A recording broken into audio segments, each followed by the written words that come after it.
Welcome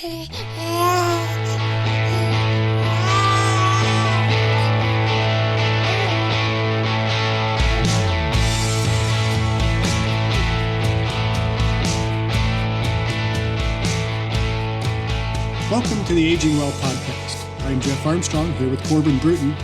In this and the episodes that follow, we will share candid discussions on aging and hear from the experts. We are here to inform and encourage as we experience, well, aging.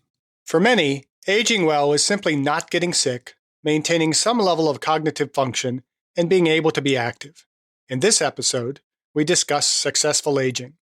More specifically, we discuss the difference between ordinary aging and extraordinary aging.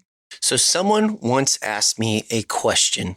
Do you know the difference between ordinary and extraordinary? The answer was that little extra, right? And so I thought that would be a great topic for today's Aging Well podcast is if we are going to preach the positive sides of aging well, then why settle for mediocre when we're aging? Why be ordinary as we age well when we can be extraordinary? We can have that little bit of extra.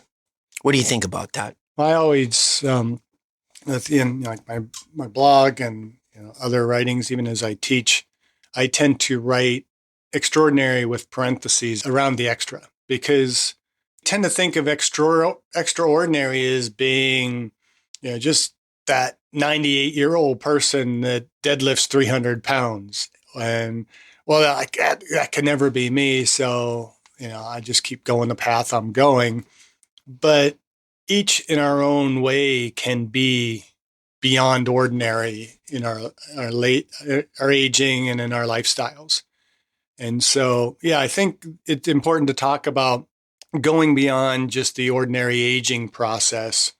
And there's one article I'd come across, looked at several articles this week kind of regarding successful aging. And there's one article that comes from the Concordia Life Plan Community website. It's titled 3 Key Components of Successful Aging. And, they talk about what is successful aging. And they said successful aging is the process of growing older while maintaining physical health, cognitive abilities, and strong social relationships. And it also talks about what it is not. It's not a one description fits all for successful aging. And again, that's where I think we have that individualized extraordinary, extraordinary for yourself.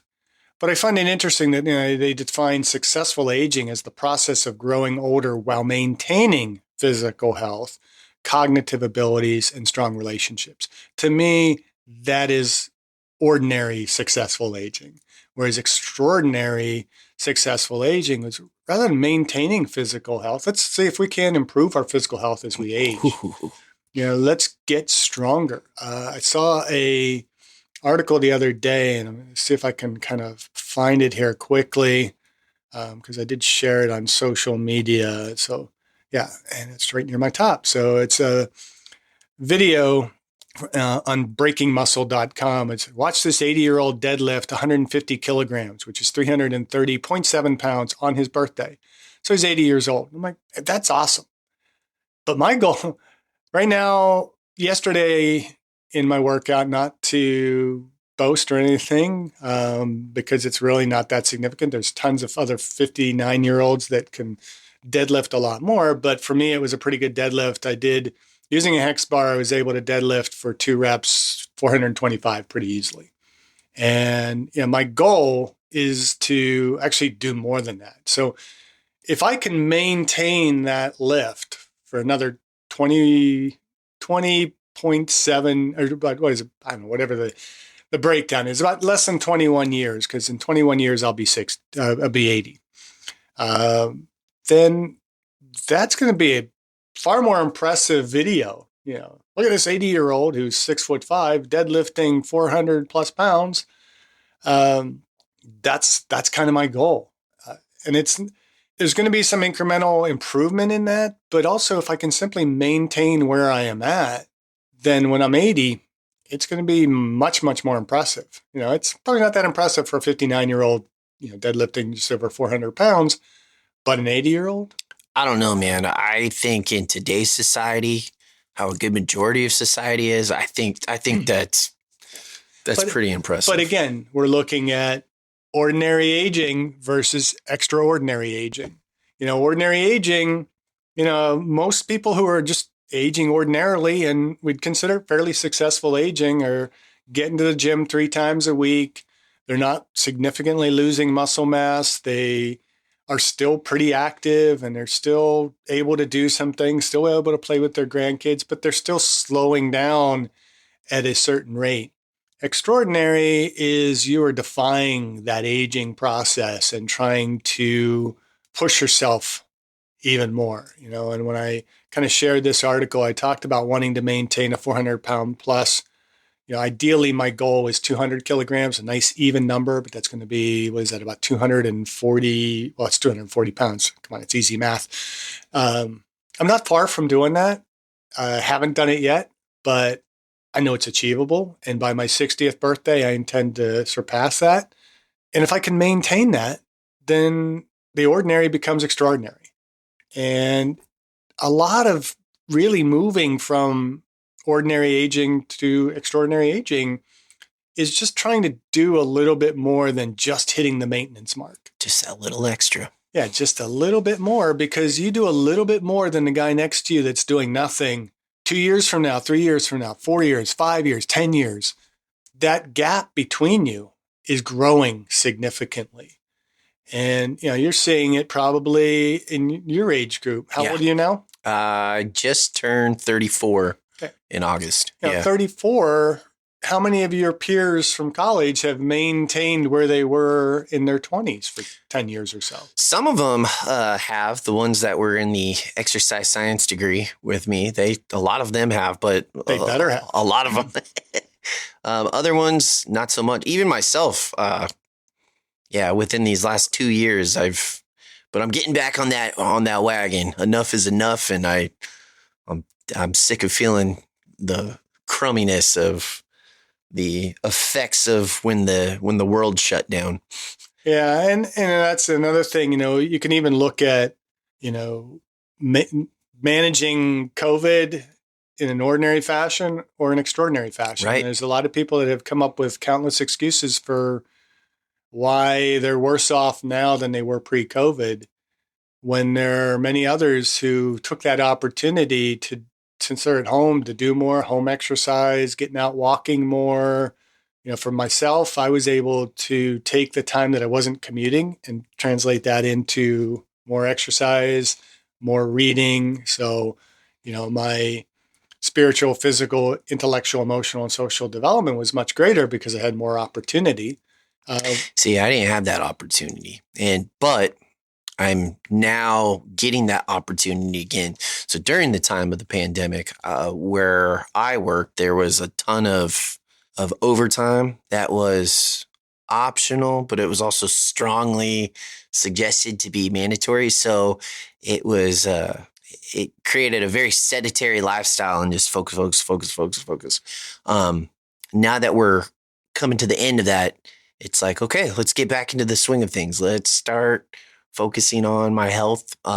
During the time, I will say my spiritual health, definitely huge improvement during that.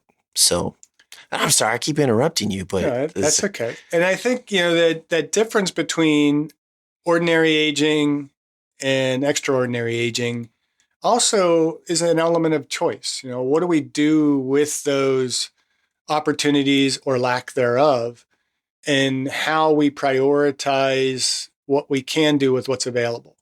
So I always use that phrase, opportunity cost. Right. That if you have 24 hours in a day, which all of us do, so there's no ifs or buts about it, you do. How are you using that time? And if, say, work takes a bigger chunk of that, you have to do more overtime. There are a lot of people out there that aren't as fortunate as I am to have a kind of a shorter work day. Although, we always joke in academia that you have more freedom as a PhD because you can choose how to spend your 80-hour work week. Right. So how you manage your time, you have a little bit more flexibility with it, which is wonderful. But some people that have kind of a 9 to 5 type of job, or maybe working 2 jobs and things like that, it becomes a bit more difficult. But we still, to become extraordinary, we have to choose what we don't do and what we do. And sometimes we have to give things up in order to make the time to do the things that are going to help us to age more successfully. If that makes any sense. No, it makes great sense. And I'm actually glad you're bringing this up. I feel like, this is my personal opinion, but I feel that a lot of people in the society that we are living in today, a lot of people kind of, I don't want to say victim mentality, but they focus on a lot of the negative. Oh, I was given the short end of the stick, or, oh, I was dealt these cards. Therefore, I can't give the same opportunity as this individual over here who was blessed with X, Y, and Z, or they were blessed with good genetics, or their looks, or physical appearance, or richness, or whatever the case may be. It hasn't always been this way.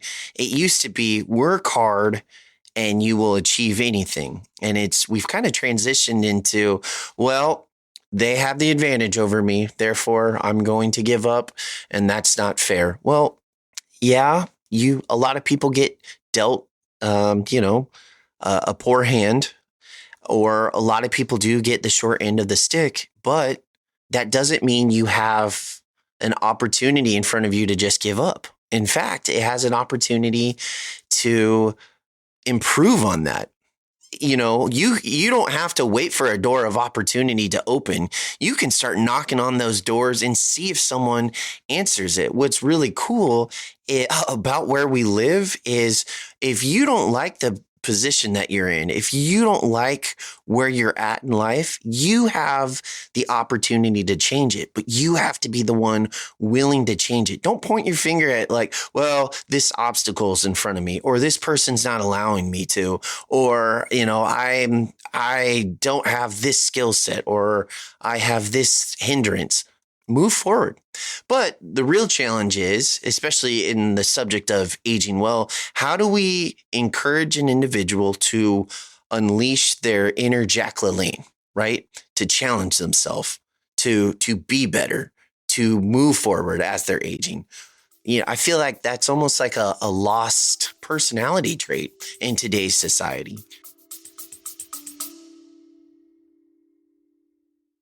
I discussed my epigenetics test with True Diagnostic co-founder Hannah Wendt in episode 162.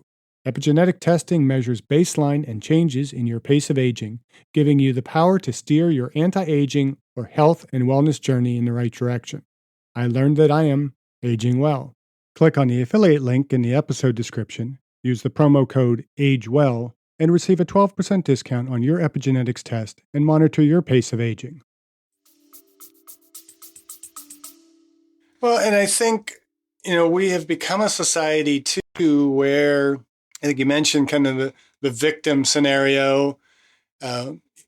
We hear a lot anytime you bring up some particular, what may be perceived by some to be presenting a fault in somebody, you're described as shaming them in that particular regard. And, I think there maybe some who listen to this podcast and hear us talking about ordinary successful aging versus extraordinary successful aging, and saying, well, you're shaming those who are, not as fortunate to age as well as you, or have the opportunities to lift weights and eat well and do all that kind of stuff. And I don't think that's what we're talking about here. No, not at all. But I would argue that, hey, why can't we talk about that? And I'm, just kind of, as you were talking, I was kind of scrolling through another article that I had recently found that is titled, "What is Successful Aging?" And again, we'll put this in the description notes. It's from Better Health While Aging, which looks to be a geriatrics blog. This is written by a doctor and a master of public health. And it's built off of Administration on Aging, leading the natural observance of Older Americans Month, which we got to have a month for everything, now. Right. Older Americans Month, the theme was engage at any age. And she says, I found myself thinking that this would be a nice opportunity to consider just what does it mean to succeed or do well as an older adult. And she kind of goes on, and I might be, missing some points in summarizing this, but she basically says it's not an easy question to answer. It's long been a subject of debate, and she talks about some of the common and problematic issues with the definition of successful aging, which we really just kind of recently, or just previously defined, which she says comes from an article by Rowe and Kahn in the 1990s that proposed that the model of successful aging is freedom from disease and disability, high cognitive and physical functioning, and active engagement with life, which is basically the definition we just previously mentioned. And they said that gerontologists have gone way past this model, but it's pretty close to what many people have in mind when they think of successful aging or aging well. That's a direct quote there, by the way. Oh, right. And it says, and certainly what many images of older adults convey, people who may look older, but otherwise appear to do everything that they could do earlier in life. And it goes on. And she seems to, in this article, challenge that notion that, we shouldn't be looking at distinguishing between successful aging and just successful living at any age, that we are doing a disservice in a way of kind of differentiating between what is successful at the various ages. And I don't agree with that. She talks about people who I would say is probably in the category of ourselves. They propose that those who maintain good physical health, mental health, and engagement in social activities without any conscious coping efforts be referred to as the lucky agers or lucky agers. I don't see there being luck in that. And I don't think successful aging is something that is a matter of luck. There are certainly people who have kind of won the gene pool. And, you always see articles about some octogenarian that's celebrating their birthday, and they smoke a pack of cigarettes a day and attribute their longevity to drinking a glass of bourbon every day and all these other kind of things that some might consider to be unhealthy behaviors. They probably could be a lot, or will be maybe a lot older if they change their lifestyle a little bit more and live a little bit healthier. But she points out that most people will not be lucky, and they have to find ways to cope with and adapt to age-related stressors, which include chronic illness, social losses, and a quote-unquote lack of person-environment fit. And I'm not going to dive into this too much. She challenges kind of a model that says that the main quality of life outcomes should be self-evaluation of success, life satisfaction, meaning in life, positive affective state, which basically means positive mood or emotions, and valued activities. Now, a lot of that I wouldn't challenge. What are your thoughts on that? This idea of self-evaluation of success. So It's dangerous. I think we all have a different definition of success. My definition is going to be different than your definition of what success is. My current definition of success as a 34-year-old is way different than my definition of success when I was a 24-year-old. The older I become, the more life experience I get, my definition of success changes, right? The more I am exposed to life scenarios, or I can actually see, the grass. There's that old saying, the grass is always greener on the other side. Then water your grass. right? You Okay. don't have to worry about what's going on in that grass. Maybe there's a lot of manure over there that's making it green, but you don't see that. So just focus on your own grass, water it. Self-success, that can get, in my opinion, I think it can get dangerous. But if you focus on yourself, on what you believe is successful, and you're following that route, I don't think there's any harm. But it's when you start comparing and comparing yourself to others and their success, that's where it can get. Okay. I was starting to get a little lost there and Nope. how you were kind of evaluating self-evaluation. I think there can be some limitations to self-evaluation of success. Right. I agree that we should not be comparing ourselves to others because everybody's scenarios are a little bit different. Our genetics are different. Our environments are different. Our opportunities are different and things like that. But oftentimes, self-evaluation of success permits us to be complacent or to diminish the opportunities that we have. That we think, well, I can't never do that. So this is good health for me. I mean, I'm just happy. My parents had heart disease, and I'm into my 60s now, and I haven't had a heart attack yet. So I'm doing pretty good. I'm overweight, but I'm not morbidly obese. Sometimes we can limit our success if we don't have a growth mindset, Right. and look at, this is what my experience with people aging has been, and I'm a little bit better than that. So I'm successful.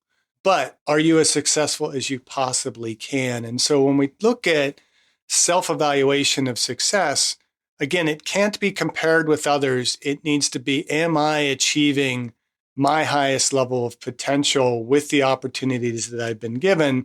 And what can I do to improve that likelihood of success and the magnitude of success that I'm doing? So if my environment isn't benefiting me in the aging process, what can I do differently? So we can go to the gym, we can get health equipment, we can change our diet. What are the things that we can change? We can stop smoking. We can get outdoors more often. And that is kind of, to me, one of the things that separates ordinary aging from extraordinary aging is not only that we evaluate our success and look to be successful, but not only look to success being at least at or above, slightly above the norm, but how can we boost ourselves even further beyond that norm? Well, there's nothing wrong with the competitive spirit, right? There's nothing wrong with striving for excellence. And as long as we're not competing against our next door neighbor, it's like, what can I do better? And that's that betterment mentality. But one of my mottos is be your best today, be better tomorrow. Right. And that doesn't stop once you hit a certain age. Am I my best today, given my circumstances, given my age, given the opportunities that I've had? If I live that, I get out, I'm active today, I've not been sick, I've had good mental health, what can I do to be better tomorrow? That is to me, that cusp between ordinary and extraordinary. Right. It's always that little bit of extra that we put forth in. In my opinion, I don't think anyone should strive for mediocre. You shouldn't be okay with being mediocre. You should want to be the best version of yourself. There's a old quote, and I strongly live by it. I think that losers make excuses and winners make it happen, right? And you can come up with all the excuses in the world, and you can be okay with being complacent and mediocre. But why? Why would you not want to take the steps that are given in order to be the best version of yourself? Yeah. Well, not even for yourself, but for your future self. Do that person a favor, right? And that's what aging well is all about. Yeah, and I think, when we talk about mediocre needs to be individualized. Right. I mean, you have somebody who works a rather ordinary job, and they might look at, well, I'm working as a custodian. That's not a very impressive position. I'm not really affecting people's lives. I've not really satisfied in my average mediocre life. And they're comparing themselves to somebody they went to school with that's now a neurosurgeon and making a lot of money and driving, the newest car and living in the biggest house. But you also don't see a person's been divorced 3 times, that car they're barely making the payments on, the house they're barely making the payments on. They got heart disease because they're under so much stress, and nobody likes them because they're just a complete jackass. Right. Whereas this custodian, everybody, he has the cleanest school around that he's cleaning, and the kids all love him because he smiles at everybody and lifts them up every day. That person is affecting so many more lives and is living much more extraordinarily. So, yeah, you have an ordinary job, but you can be extraordinary in that ordinary job. And then, again, it's the same with aging. We can settle on just kind of this average, normal, satisfactory path, but we can do more. And how can we do more? And that kind of comes to that second bullet point, which is life satisfaction. Where do we set the standards for our self-satisfaction? We talked a little bit about the hedonic treadmill, one of our least listened to podcasts, but one that I think is a very important concept, in that we kind of set our set point for our happiness, and we can continue to elevate that without being dissatisfied with our lives or being depressed about our lives.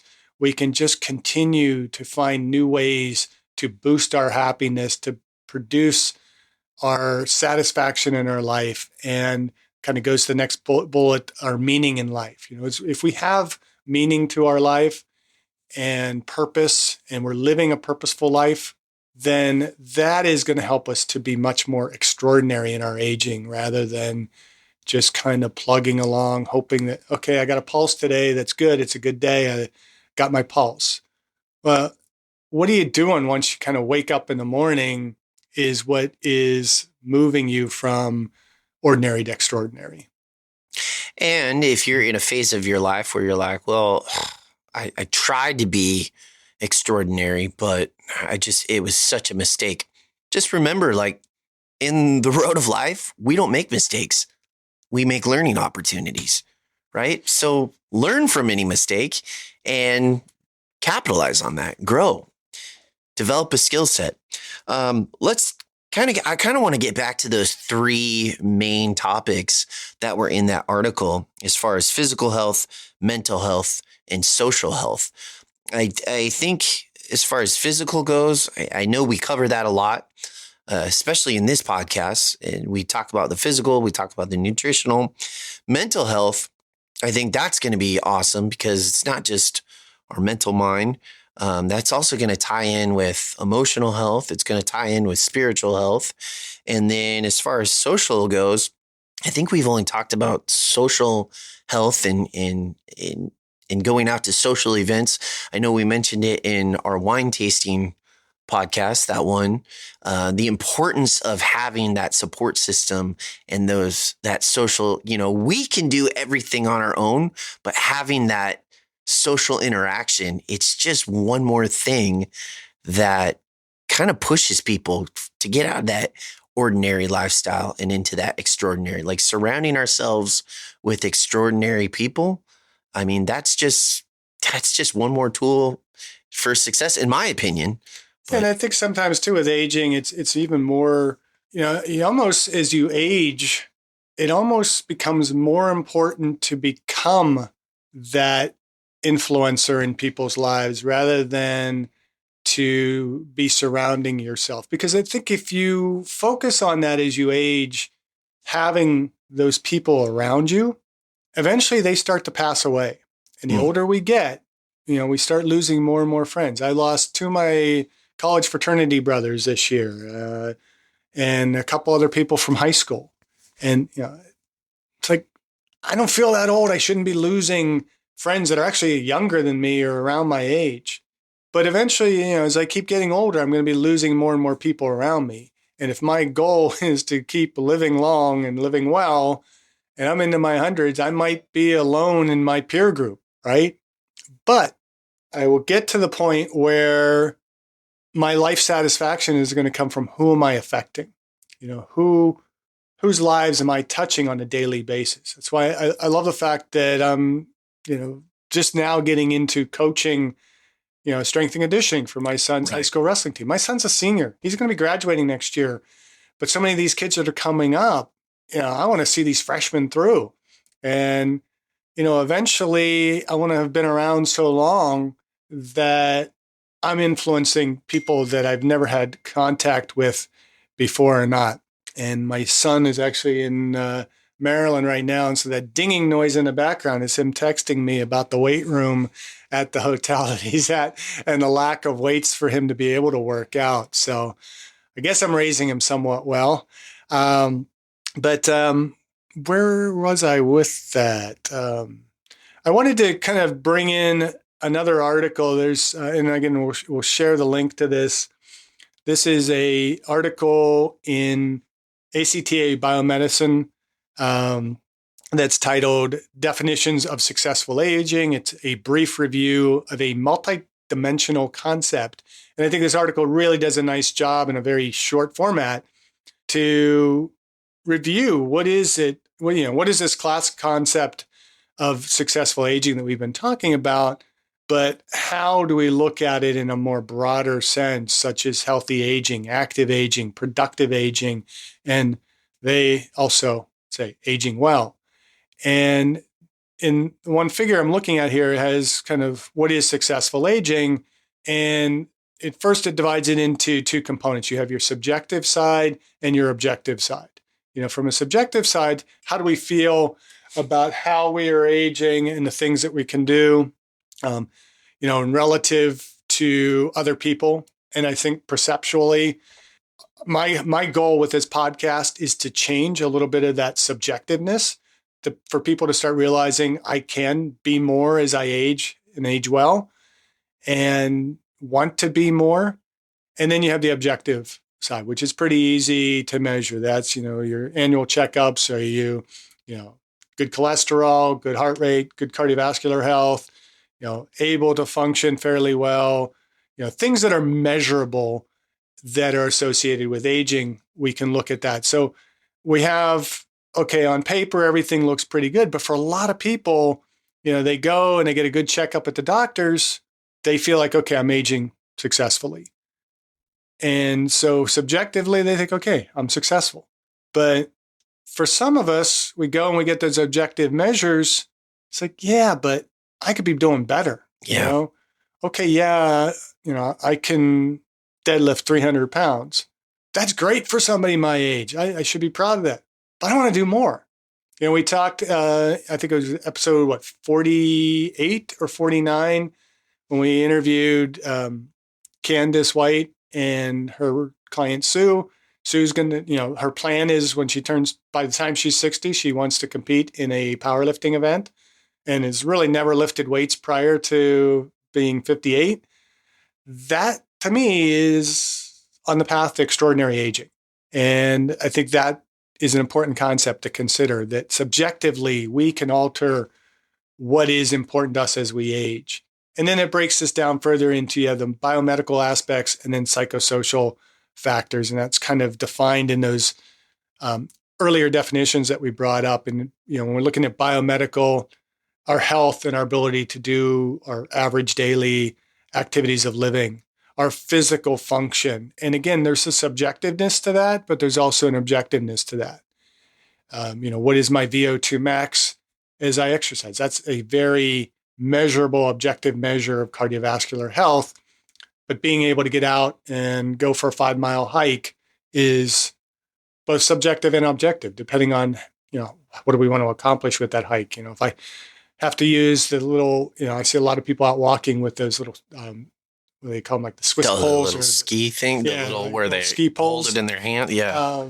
And if they're using those for stability and balance, first of all, that's great. It's helping them to get out to be a bit more active. But if they become increasingly dependent upon those, that to me isn't necessarily successful aging. If that 5-mile hike is becoming increasingly difficult as we age, that limits again, it's a subjective definition of successful aging.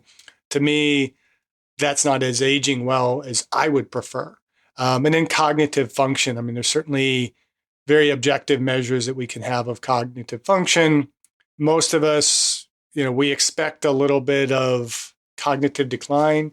Every time I forget a name or something like that, I always, blame it on, having a senior moment or something like that. But some of it's a natural cause. Some of it is just probably my laziness in using some of the cognitive skills that I have to be able to remember names, or just having so many damn names to remember. As you get older, you meet more and more people, have more and more students. And then psychosocial factors are, we're psychologically well adapted.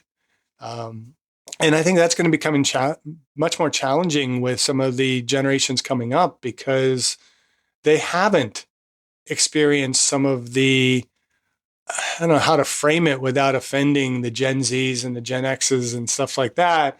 And maybe even your generation. What, the millennials? Oh no, we're offended. We kind of grew up, in that, don't be offended generation, and, kind of suck it up a little bit. And, I can go on and on with that, but probably the more I say, the more I might offend somebody. But, how are we able to deal psychologically with our circumstances is going to be an effect on our aging process. And then, are we actively engaged in life? And for some people, just kind of doing normal things like, maybe going to bingo once a week, they're feeling socially engaged, or, they are babysitting their grandchildren, and that's their subjective quality of active engagement in life. Whereas other people want to challenge themselves. My dad, when I wouldn't say he got forced into retirement, but when his wife took a position in New York City, they had to move from Pittsburgh, and he had to kind of give up his consulting business. And, he was old enough, retirement was reasonable at that point, but he wasn't just going to sit around while she went to work each day. And he got involved in acting and, started doing background work for a number of different shows. He was a permanent extra in the first season of Law and Order Criminal Intent, which was kind of fun for me, as I was in my first year really teaching at Eastern Michigan. I'd go home from working late, preparing classes, and sit down and try and unwind by watching Law and Order Criminal Intent, or some of the different Law and Order episodes, because he was in multiple different episodes of the different shows, and look for him in the background. Oh, okay, there he is. And then he got into some different movies, and, he was engaging in a much different capacity as he aged. And to me, I always look at that as that is extraordinary aging. Right. And, being actively engaged, doing things, giving back, using it as the opportunity to maybe coach kids, or, teach at a community college, or whatever it might be, being more actively engaged. And again, that's going to have objective and subjective components to that. And then they break it down in terms of 3 really categories of aging successfully. You have healthy aging, which I would put at that as being more successful, ordinary aging, active aging being a little bit better off there. And then really extraordinary aging would be productive aging, where you're doing more as you are aging, you are growing, you are contributing more, and really magnifying your purpose to a greater extent as you age. And that, to me, then they bring this all together to aging well. So I think this article is a kind of a perfect schematic of what we are trying to accomplish, I think, within this podcast. Any thoughts? Well, I kind of wanted to go, my thoughts, I wanted to go back to the first article that we touched on about the physical, the mental, and the social, and just because I agree with almost everything that you said, but how they break it down with the physical, they break it down into categories on how to stay aging extraordinary and successfully at the same time. The physical aspect is see a doctor, stay active, make healthy food choices, get enough sleep, and don't ignore chronic pain. Yeah, and I think again we're defining that more ordinary aging. That you're doing well if you meet these 5 minimums. That you're seeing your doctor. I mean, from that standpoint, I don't go to my doctor enough. So I might not be aging well because it's been a couple of years since I've gone to my physician. But, I haven't seen the need because, as they say there, you're feeling, well, when you're feeling ill, take advantage of preventative health measures such as a yearly checkup, flu shot, and age-appropriate exams. That, again, I think is a minimum.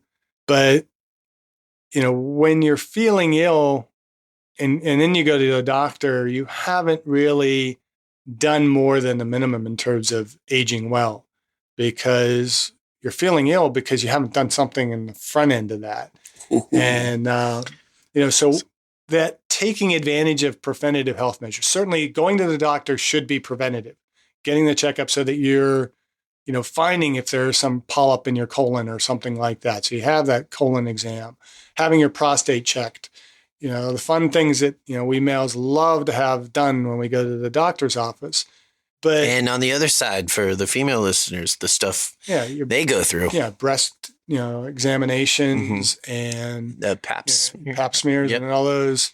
Again, the annual things that can help catch really significant diseases that may be beyond our control, because there's a lot of really healthy people that don't notice the symptoms, maybe, especially individuals who are much more athletic and have a high pain threshold. It's very easy to just dismiss things like, I can just push through this. I don't need to worry about this. And it get worse and worse. Oh, that's me. 100%. Yeah. So there's something going on with me right now. I've been having a lot of internal pain in my stomach, and I'm just unhealthily ignoring it. And I'm okay with that. That's not necessarily extraordinary aging. It's not. But again, a goal should be to have those checkups with your doctor just be such a kind of routine thing. You just go, so, okay, everything's looking good. Everything's checking out here. I'll see you next year and, keep aging well. And that is the more extraordinary approach. But only going when you're feeling ill and, just looking at these preventative measures, annual checkup, flu shot, and, doing your appropriate exams is really the minimal preventative aspect that you should be doing. What do we emphasize in here in terms of preventative medicine? Don't smoke. So if you do smoke, stop smoking. That's not on this list of physical health for successful aging. Exercise. Increase your physical activity. Yep. So exercise and physical activity. Consumption. And also, diet. Eating right. What are we doing to eat right to minimize that? And they do. Number 2 is stay active. And so that, we keep preaching, but, Number 3 is make healthy food choices. Food choices as well. But when we look at number 2, it says exercise is essential for maintaining good health and can be incorporated into your lifestyle regardless of your physical abilities. Chair exercises, for example, are a great way for those with limited mobility to be active. Utilize your gym, a trainer, a physical therapist, or a friend to help. Nothing wrong with any of that. But again, that's the ordinary piece of it. You have limited mobility. Rather than doing exercises that accommodate for that limited mobility, what can we do to improve our mobility? I see what you're saying. And that is the boundary between ordinary successful aging and extraordinary successful aging, is doing more to get beyond the things that are limiting us, to expand our growth, to improve ourselves and get better, rather than just not letting these limitations limit us too much. Right. That makes sense. No, totally. A limited mindset is actually just any mindset. Any mindset is arguably one of the most powerful things we have. And we'll talk on that when we hop on over to mental health. Yeah. But a limited mindset can either hinder us or it can launch us into that next level of where we want to be. But, you know, I've said this in previous podcasts, and it's an old quote. It's whether you think you can or you think you can't, you're right. Yeah, the others bullet points in there: get enough sleep, healthy food choices. Kind of have talked about that a lot. I'm really glad they talk about getting enough sleep, because I feel that we don't even talk about the importance of sleep on our podcast. I think we've talked about it quite a few times.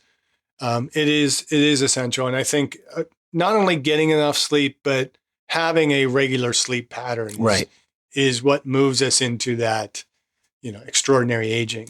Well, some people have a good, you know, they're like, I'm getting my 7 to 8 hours of sleep. But you're right. Sleep pattern is a huge factor of that. Because if you have an individual such as myself with sleep apnea, you know, I'm getting a proper, adequate time frame of sleep. But is it good sleep? Yeah. You know what I mean? Spending 7 to 8 hours in bed is not good sleep. We can benefit that from, you know, getting to bed at a regular time so your body knows it's time to go to sleep. I mean, heck, my dogs know when it's my bedtime. Right. Yeah. It's weird. Kind of in a habit now. They want a treat right before I go to bed. And when I get up, or they sense it's 9 o'clock, they know it's bedtime. And our yellow lab starts going berserk.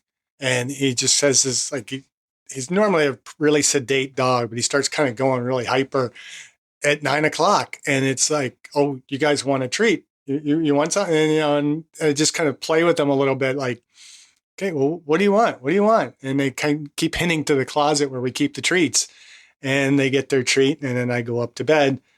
But, you know, my family knows 9 o'clock is my bedtime. Right. And I get up early. I don't get 7 to 8 hours of sleep, but I'm under more of the Arnold Schwarzenegger mindset when he famously said it, if you're sleeping more than 6 hours, sleep faster, right? And, you know, I agree with that. I mean, 6 hours really should be the minimum. If you can get 6 good quality hours of sleep, that gives you 2 additional hours in the day to do a lot more productively. And, you know, it's really that regularity of the sleep, the quality of the sleep, more so than the hours of sleep. Because a lot of times we can say, well, if 7 to 8 hours is good, then 9 to 10 is even better. Well, that's not better. And if we're getting up at an habitual time and our body gets on the right schedule, hormonally and physiologically, our bodies are going to function a lot better. And so not only getting enough sleep, but timing of that sleep and the regularity of that sleep is going to have a critical factor in how successful we age. Yeah. And I actually strongly encourage anyone who are interested into what to do with sleep. There's a lot of sleep research that's out there, especially articles that the Navy SEAL do in order to hit that REM sleep as fast as possible. Look into that. It's actually based off of studies and theories that Albert Einstein and Nikola Tesla had when they were going a few days without sleep, but then they would hit that 45-minute increment. So it's actually, they're really powerful articles. I strongly suggest anyone dive into that. If you're like, man, I'm not getting adequate sleep. I'm sleeping, but it's not good. I'm not feeling rested. And if you are having to, you know, take melatonin to get to sleep at night, or sleeping pills, and then having to drink plenty of coffee in the morning just to get going. I love coffee. That's the only reason I drink it. The caffeine, I can drink coffee right before bed and it doesn't disrupt my sleep. And so I'm fortunate with that, but it's not going to really wake me up, other than maybe from a mental standpoint, it just kind of, you know, tells me it's the start of the day to get going. What about chronic pain? They talk about don't ignore chronic pain. What are your thoughts on that as we look at these effects on aging? Well, what they're saying is chronic pain can contribute to a decrease in physical activity, forcing people to take medication and all that. And it's tough because the athlete in me is, you know, push through the pain. But there's a difference between chronic pain and just an uncomfortable, like, muscle ache. Well, and you have to look at what's the circumstances behind the chronic pain. Right. There is injury, and then there are things that are just, maybe they're joint issues that we can address without minimizing our physical activity. It says chronic pain can contribute to a decrease in physical activity. We don't want chronic pain to decrease our activity, but again, we don't want to mask the pain with just drugs and keep pushing through it and get hurt. That's athletes are able to be athletes because they can push through the pain, but their bodies take a huge toll in that process.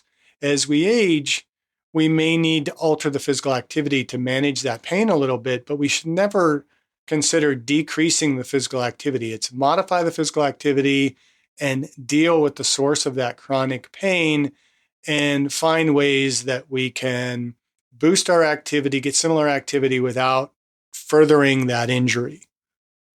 Yeah, no, I agree. Let's talk about the mental well-being.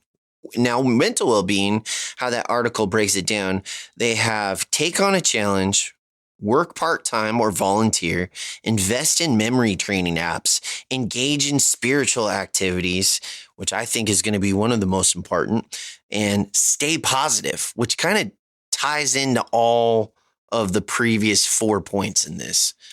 I could not agree more. I think that taking on a challenge in life, it gives you that external motivation for your internal motivation. Does that make sense? Yeah. I mean, it's that whole notion of be your best today, be better tomorrow. It's not be your best every day, and just your best maybe tends to decline a little bit, but it's okay because I'm still being my best. We want to try and improve on who we are spiritually, physically, intellectually, emotionally, and socially. And so that is to challenge ourselves. Right. Well, and it's also, from personal experience, when you're younger, you go to the gym because you're training for a purpose, whether it's sports or just attractiveness, aesthetics. You're training for a purpose, but that purpose kind of, the older you get, your mindset changes. So find another purpose. Take on a challenge. I know for me, I just took on a weight loss challenge. I just signed up for that, and it's given me that little external motivation because I don't want to lose. As far as, just your career wise, take on a challenge at work, right? Do something that's a little bit out of your job description and see where it takes you, right? Don't settle for your 9 to 5. Oh, I can't do that. That's out of my description. If you look at almost any quote unquote successful individual who's advanced their career really fast, they were doing things that was outside of their job description. Challenge yourself. Take on a challenge that you wouldn't normally do, and you want to do it because it's there. Yeah. Would you agree on that? Absolutely. Perfect. The portion 2, the work part-time or volunteer. We kind of already talked about that. Right. That need to just do a little bit more and not just become complacent in your aging process. Well, even in the younger listeners who are working a full-time job, like just that volunteer work, maybe do something on the weekend, clean up a park. It goes a long way for your mental health. Mm-hmm. It truly, truly does. Number 3 is a little controversial, but it's invest in a memory training app. What do you feel about that? Again, it's why do everything have to be technologically driven? Right. I think sometimes we might want to get away from some of that technology. Now, some of us and older individuals, technology is a bit more challenging, so these might help. Gives us a little bit more accessibility, but I don't think it necessarily has to be a memory training app. It could just simply be doing other things to challenge ourselves intellectually. And I encourage everybody to kind of go back to my interview with Dr. Winningham, right, and talking about some of these aspects of, what benefits our memory. Like, for example, doing a crossword puzzle is not as beneficial as we often say, but those apps that are requiring us to kind of learn new things as we go are going to be much more beneficial. And so just simply getting a memory app isn't necessarily going to benefit us. It doesn't have to be an app. It may be just simply A book where a someone book, can read. right? Or even like reading a mystery, Right. something where you have to engage yourself in it. So there's a lot of things that we can do to improve our memory in that regard. Well, I think like Sudoku. Well, that was one of the big ones he recommended was Sudoku. Sudoku. Never got into that. I think reading. I think even simply joining a trivia team, right? Or there's it's not an app, it's a game. Like you can literally find it in the game section, and it's a bunch of cards, and you lay the cards on a table, and then you flip over one card and you try and find the matching card. Like that's a fun game that you can play with your kids or your grandkids, or you can have your neighbors come over and you can have a game night. Like it's a it's a micro thing that you can do, but it still affects your brain. It's memory capacity. Again, just anything you can do to engage the brain is going to be a good positive. And it talks about engaging in spiritual activities. I think, that can go in a lot of different directions. I mean, a lot of people just kind of habitually go to church and they think they're engaging and they're not necessarily really engaging. To me, spiritual goes beyond just simply as they talk about the faith-based community, going into just any activity that is giving you that sense of purpose in life and moving you away from the idea that you are at the center of the universe. Sometimes as we get older, we start thinking we're more and more at the center of the universe than we were when we were younger.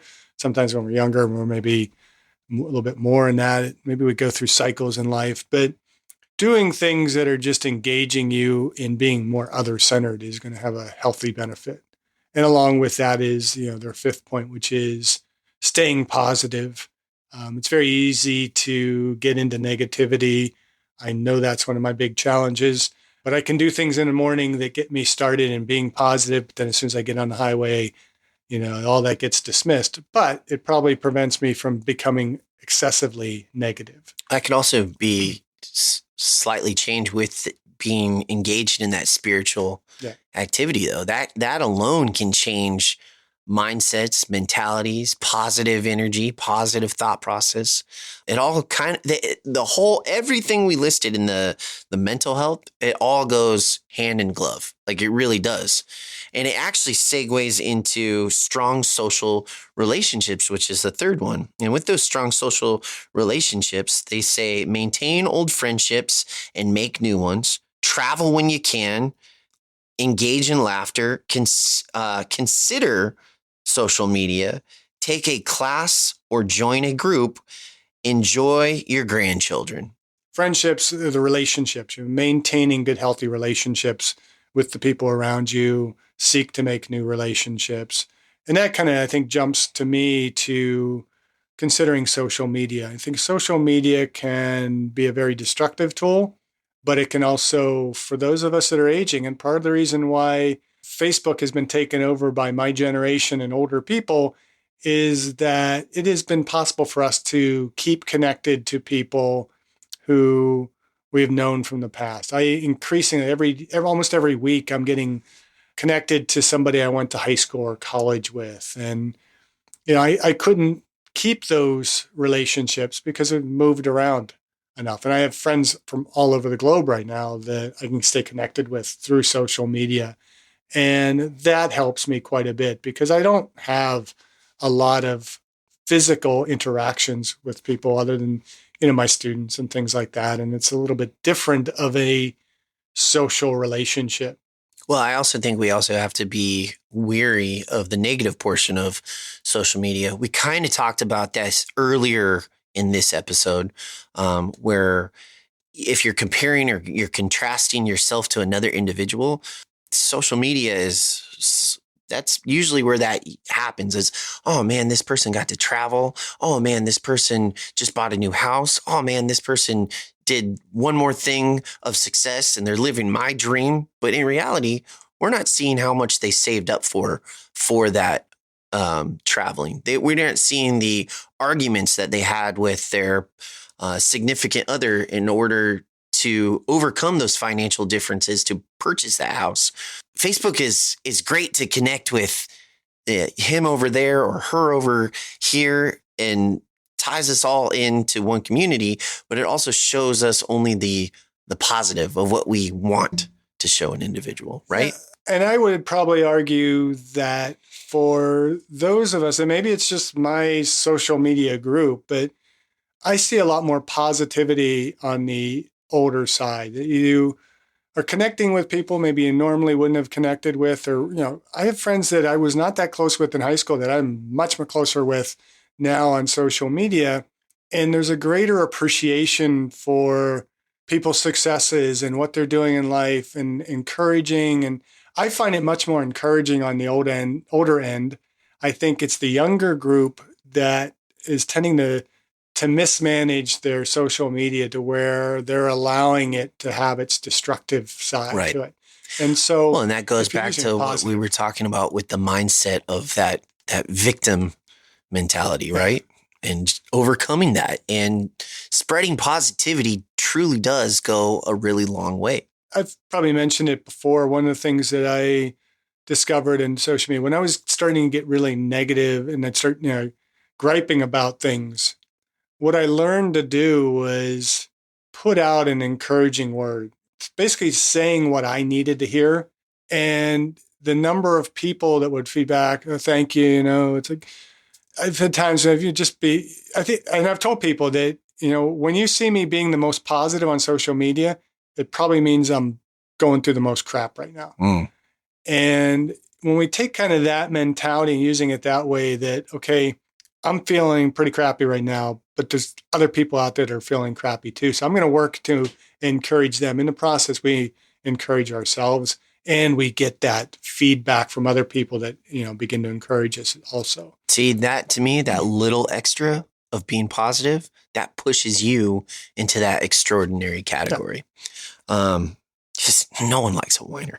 Yeah, nobody does. Travel when you can. Now, someone told me this when we were in college and we were like in our young 20s. She ended up traveling.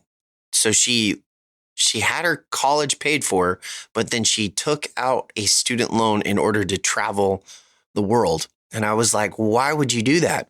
And her logic was, I don't want to be like everyone else when they retire and then travel the world. Because she said, I want to be able to do it when I'm younger, when I can maintain that memory, when I have the youth to walk up a giant flight of stairs and I can see the world. And I don't know, that mindset, her speech, it kind of just stuck with me.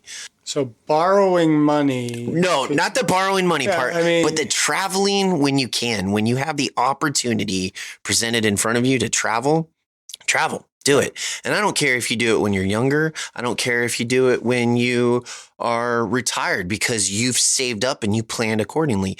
If you have the opportunity to travel and to see all of the amazing things that this world has to offer, or even the state that you live in, the wonders that your state is, go out, travel, plan a road trip, plan a flight, plan a cruise, whatever it is, get out there, go do it. Yeah. And again, it's that opportunity cost piece. And I'm just kind of stuck on the fact that somebody would take out a student loan in order to travel. And, here we are in a period where, a lot of us are complaining about the government just kind of wiping clean a lot of, student debts because people can't afford to pay them off. And, when you hear of people that would actually borrow money and use it frivolously for their education, that is a bit bothersome to me. But when it says travel when you can, it's create those opportunities, make it part of your budget, make it, when you can do it, make the opportunities to be able to do it, engage yourself in your surroundings. Don't put yourself in debt to do it. Okay, ignore the debt portion. And don't dismiss other responsibilities in order to do it as well. I mean, it's like, you could be a grandparent and you decided, well, I'm going to just travel the world now that I'm retired, and your grandkids never get to know you, kind of stuff. And that's not necessarily healthy as well. So I think travel is good, but it's not the only thing that is going to help make us successfully age. I think travel when you can, if you want. There might be, some of us that like to just kind of stay a little bit more locally, and other people really like to travel. Don't, again, use that as a standard. Oh, I'm not successfully aging because I haven't traveled beyond my state, or I've never been out of the country, or I've been to Mexico and Canada, and that's it. Within your means, right? Within your doors of opportunities that are open, it doesn't have to be traveling the world. It can be traveling the state. For example, we live in Oregon.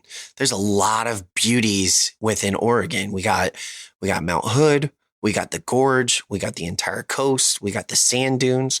We got the Oregon caves. We got the painted hills. We have so many amazing things just in Oregon. I'm sure each of the other 50 states have their own wonders as well. Yeah. Travel. And you can travel the world without necessarily leaving your home too. I mean, with cable television and the internet, you can experience more as well. It's really the idea here, I think, is to broaden your horizons and continue to broaden your horizons. Don't be living in the same box your entire life. And next one, we got to start wrapping this up here soon, is laughter. And I think, laughter just remains to me, one of the best forms of medicine. And just having the opportunity to just laugh your behind off is a healthy thing to do.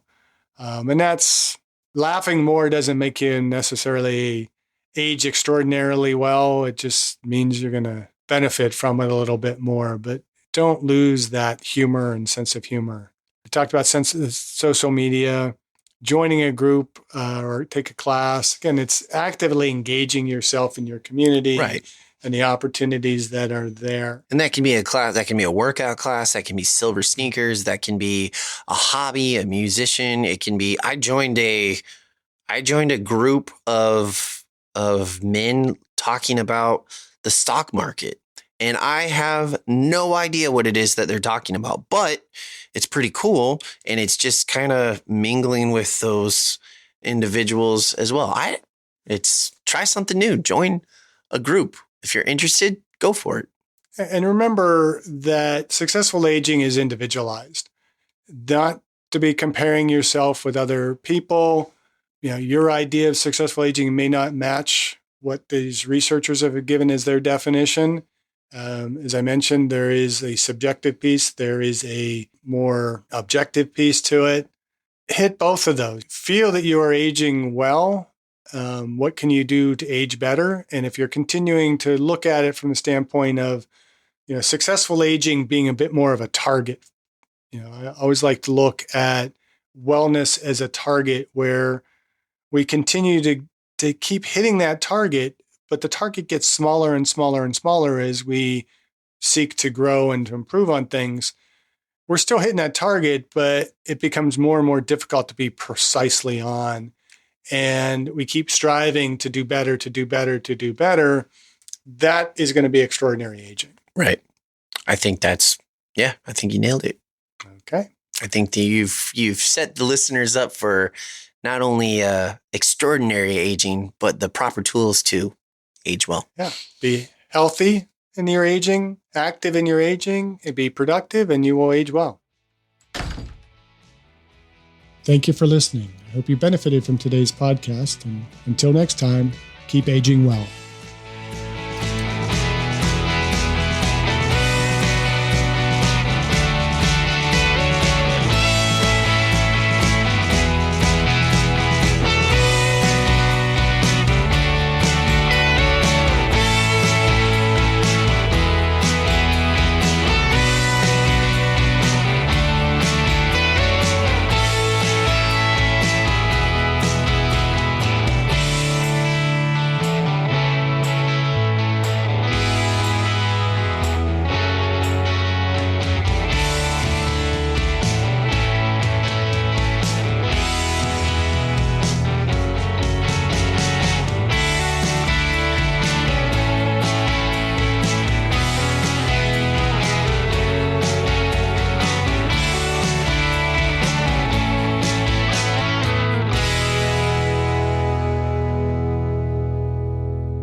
If you have topics you would like to have us discuss on the Aging Well podcast, please click on the links in the episode description to send us a text or record your message or comments. We'd love to hear from you and how we can help you age well. If you benefit from the Aging Well podcast and would like to support the content financially, please click on the Support the Show link or support our affiliates and advertisers.